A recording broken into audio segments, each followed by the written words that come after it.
જિલ્લાના દેવગઢ બારિયામાં કોંગ્રેસ સમિતિ દ્વારા ભવ્ય તિરંગા યાત્રાનું આયોજન કરવામાં આવ્યું હતું.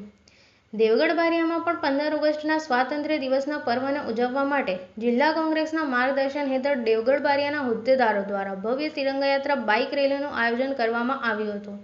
આ યાત્રા ધાનપુર એકબત્તીથી શરૂ થઈ દેવગઢ બારિયા નગરના મુખ્ય માર્ગો ઉપરથી પસાર થઈને શ્રી સાંઈ હોટલ ખાતે સમાપ્ત થઈ હતી. આ તિરંગા યાત્રામાં દેવગઢ બારિયા તાલુકાના કોંગ્રેસ સમિતિના પ્રમુખ ઈશ્વરભાઈ વાખડા તેમજ કોંગ્રેસના શહેર પ્રમુખ રાજેશ રાવળ સહિત પૂર્વ તાલુકા પ્રમુખ દીપક ગોસ્વામી અનેક હોદ્દેદારો ઉપસ્થિત રહ્યા હતા.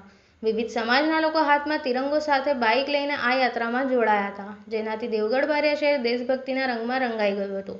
ટીવી 18 નેટવર્ક સાથે રિપોર્ટર ઇમરાન શેખ. આજ રોજ 15મી ઓગસ્ટ સ્વતંત્ર દિવસ નિમિત્તે દેવગઢ બારિયા કોંગ્રેસ પાર્ટી તરફથી બાઇક રેલી અને તિરંગા યાત્રાનું આયોજન કરવામાં આવ્યું હતું.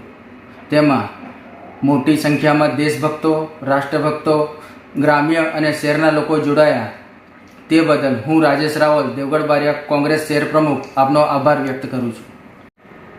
આજ રોજ 15મી ઓગસ્ટ નિમિત્તે દેવગઢ બારિયા કોંગ્રેસ દ્વારા તિરંગા યાત્રાનું આયોજન કરવામાં આવ્યું હતું, જેમાં જોડાયેલા સૌ રાષ્ટ્રભક્તોનો હું આભાર માનું છું. દેવગઢ બારિયા તાલુકા કોંગ્રેસ પ્રમુખ ઈશ્વર વાખડા.